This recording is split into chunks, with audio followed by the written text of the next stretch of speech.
গুজরাটের আহমেদাবাদে এয়ার ইন্ডিয়ার বিমান দুর্ঘটনায় এখন পর্যন্ত ১৭৯ জনের মরদেহ উদ্ধার করা হয়েছে।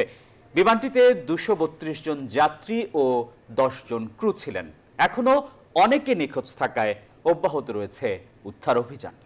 এছাড়া বিমানটি আছড়ে পড়ে মেডিকেল কলেজের হোস্টেলের অন্তত ৫ শিক্ষার্থীও নিহতের খবর জানিয়েছে এনডিটিভি।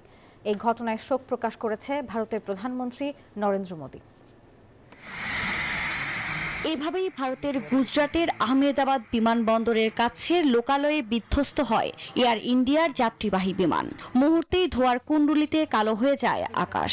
এনডিটিভির বরাতে জানা যায় ২৪২ আরোহী নিয়ে আহমেদাবাদ থেকে যুক্তরাজ্য যাচ্ছিল বিমানটি।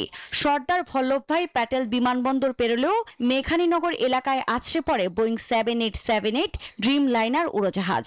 ফ্লাইট রেডারের তথ্য বলছে বেলা ১টা ৩৪-এর পর উড্ডয়ন করে এয়ার ইন্ডিয়ার বিমান। তবে এর ঠিক ৪ মিনিটের মাথায় ৬২৫ ফুট উচ্চতায় সিগন্যাল হারিয়ে যায় উড়োজাহাজের।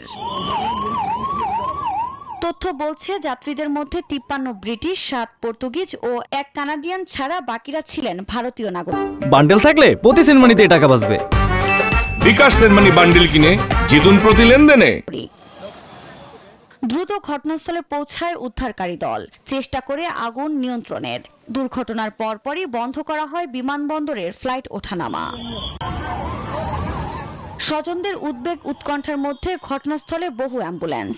হতাহতদের নিয়ে যাওয়া হয় হাসপাতালে। এ ঘটনায় শোক প্রকাশ করেছেন ভারতের প্রধানমন্ত্রী নরেন্দ্র মোদী সহ দেশটির গুরুত্বপূর্ণ ব্যক্তিরা। এখনো জানা যায়নি দুর্ঘটনার কারণ, তবে বিশেষজ্ঞদের ধারণার শিকার হয়ে থাকতে পারে বিমানটি। দুর্ঘটনার সঠিক কারণ অনুসন্ধানে শুরু হয়েছে তদন্ত।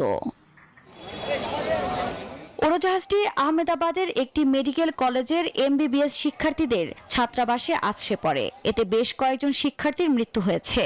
এছাড়া বিমানের একটি অংশ ভিজে মেডিকেল কলেজের ছাত্রাবাসের ভেতরে আটকে আছে এমন ভিডিও ফুটেজ ছড়িয়ে পড়েছে। আফরিন মৌ, নিউজ 24।